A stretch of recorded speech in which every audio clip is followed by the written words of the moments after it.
So in one of your interviews, as I was sort of doing some research on your book, you talked about the analogy between being an architect and the preparation you gave for writing a novel. You said that in like 1990 you took a writing class, and the teacher said that this is a novel, not a short story. And I have students and friends who said to me, you know, I think you're a writer, I think I have a novel in me. And I'll often say, well, you know, that's great. How, you know, did you get it in you? You know, well, my life is a story, and I would like to tell it someday if I only have the time. Well, how will you do this? Well, I've read books that really are pretty much my life, and I feel like I can do this. And I think to myself, you know, I live in New York, I walk into buildings, and I think, this is a beautiful building. I would love to build this building. Is there a class I can take that would do what you did? And I'm wondering, you talked about the analogy of sitting at your table and drafting, but there's, in creative writing, we often talk about not overplanning. If you draft something, and it's one thing to plot your story, it's one thing to figure out an 8-day structure, and understand the way you want to have your ideas woven in and your themes dramatically presented to your characters and actions.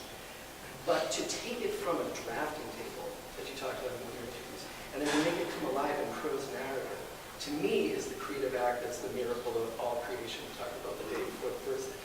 How did it go from a drafting table to the kind of beautiful lyricism and depth of emotion and feeling? The process from drafting it and feeling you have that control because you're an architect, into creating this kind of life on the page. Just talk about that process. Well, you know, you made me think of something I was talking to again my students yesterday in class about, and I was talking to my daughter this afternoon about this as well. This thing that we do here in this school of constructed environments with our students in the studio, and it's this thing about thinking and making. You know, all the faculty here know exactly what I'm talking about. The student who feels they have to know what they're thinking in toto, get all their research done before they can start to design. We're all going, no. You can, designing sometimes can show you what you're thinking. And the process of writing is to me, was so like that. It required that leap of faith to sit down every day and to write. And I did. I was incredibly disciplined. You know, I would write from 9 until 2. You know, every day.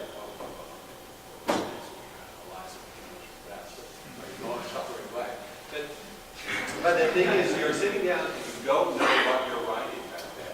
You have to trust that the writing, you're going to do that writing, and you don't know where you're going. The next day, when you come down and you reread what you wrote the day before, something makes sense. It propels you on.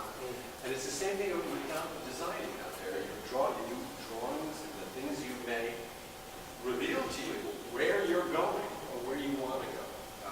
So there's a remarkable parallel I felt in that. You know, in terms of being able to polish it up, this book was 3 drafts. The first draft was really rough. The tone of the narrator in the end. There's some in this room who actually read that first draft. You know, he was sort of an asshole in the first draft. You know, he was not a sympathetic character. And by the end, you know, he's now, everybody finds him maddening, but also, you know, sort of sad, sacky, but, you know, charming guy. So that's the smoothing out. The other thing I talk about, I think a lot about in writing that is similar, is, you know, John Irving has this great comment. Well, I always get the last line of the book first, and then I write the book toward it. And I knew the last line of this book. I knew the last line was Angie calling me born, and I knew that. And I wrote that, so I'm writing toward that. But what it was like, you know, as I write and write, it's like more and more stuff was out there, and I suddenly saw it as this kind of open range, you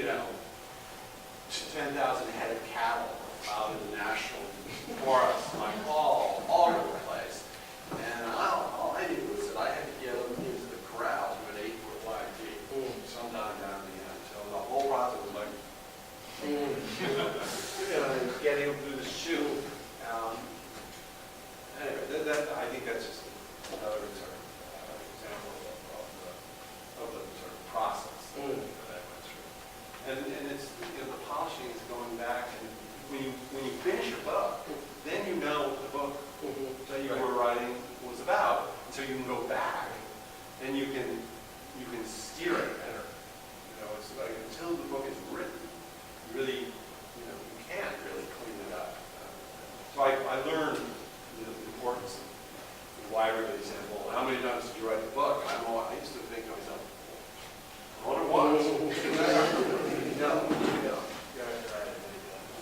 Well, I would like to say that I have a theory about this switch. If only an architect's ego allowed me to switch over. Because you guys, especially the male architects, you can do everything. And I think you have to be a male architect to make that switch. I really do. Because I struggle. I'm trying to prove you wrong. 5 minutes to prove you wrong. I am right, I'm telling you. You have this, it's fantastic. I mean, it's really fantastic. It's all bluster. Well, the bluster has paid off, so I don't think it's not empty bluster, which is really interesting. And I think that to me, and any student, any architecture student in the audience, I think that's an incredibly important thing to know about yourself. That as an architect, you are in control of so many things, and you are daring because you have to be, and you are all those things that you have to be to make this switch. So I can see why others in other professions can't do it because of who you are and how you're trained and how you see the world, and you see the world as a very big picture. You're not little. I think that's the point. I think that architects, I mean, you may be onto something about hubris of big male architects, and you're probably not right about me, but I think it's the big picture training. You know, that we are. I think the good architects really, appreciate big picture. And when you see the big picture, you start to see kind of the silliness of it all too. You sort of see that there are no absolute truths. That architecture is whatever it is. It's all just a little social game.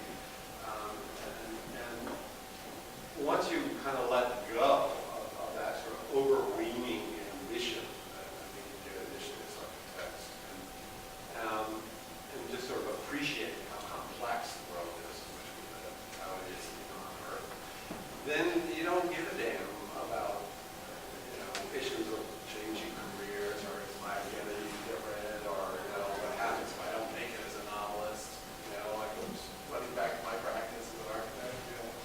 You're just doing what you're doing. I was just going to say, I may have my male blinders on, but when I read this book, and I had known of Peter when I was at Parsons, I also worked in the foundation department, so I knew Peter, people talked about him, he was an architect. When I was reading this book, I thought, I was just inspired by the humanity of his daring to just do something else that his spirit wanted to do, and he did it, not only did it, but he did it so well. And that's just, I know it sounds like that. No, I was too, but then I started. That we're never too old to sort of try something else. I really was inspired by that. Yeah, and I totally agree with that. I just think that that other layer of maleness and architecture, yes, that is part of this, and it's perfectly lovely. I mean, there's nothing wrong with it. I'm just pointing it out. Comment, are there any female architects in the audience who have a comment about that? The pervasiveness of the male profession. Peter's actually written a little bit about this. From Journal of Architectural Education in 2004, he did an article called "Why Is Research Students Reality?" That is the real world. That's the real world, so it's not big. This is unlike other professional disciplines such as medicine or law, where the professional education provides direct hands-on testing of one's facility to practice, except for a design workshop. And it's for this reason that I suggest to students that we do not teach them to do architecture, but rather teach them to think about doing architecture. Later, when they become professionals, they'll learn how to do it in the true sense. In my judgment, this is what good schools have always done. Good schools are typically speculative in the sense that they take seriously the fundamental goal of gathering up knowledge to facilitate social change. They are by nature an contentious, experimental, and critically reflective about the world as given, the world as it is. Most significantly, they are future-oriented, quite simply because for students, the future is the only possible real world. So, thanks for writing this book. Could we, are there any urgent questions or comments in the audience? Because I want to give Peter enough time to, I don't mind carrying this conversation on for longer, but I want to give Peter enough time to read again from the book and for us to have a little Q&A. But I think that the majority of the Q&A should happen over wine and cheese after. There are also books for signing and purchase out there too. But does anyone have an urgent comment, questions, or anyone on the panel or Peter? Are we going right into the sex, and then let you go? Well, that was the other part is, how do you put your brain into that moment where you could write that scene? I mean, I'm sorry, but that is a hard scene. Those are hard scenes to write, or not. The sex, drugs, and rock and roll part. You know, it's interesting. I after the fact, I go back and I look at it and I say, whoa. What was I thinking? But at the time, it's just the flow of the story. It just doesn't feel, writing, look at a whole symposium about writing about sex. I mean, it's like, which word should I use to describe, the male genitalia or the male genitalia? It's very broad, very, very broad. And the main thing is it just has to stay, it just has to sound like the narrative. It has to sound like the kind of word you use. I have a question for Peter. Many architects, you talked about being the front door kind of architect. You walk in and you imagine it as you go through it. And then the process of the book following that procedure.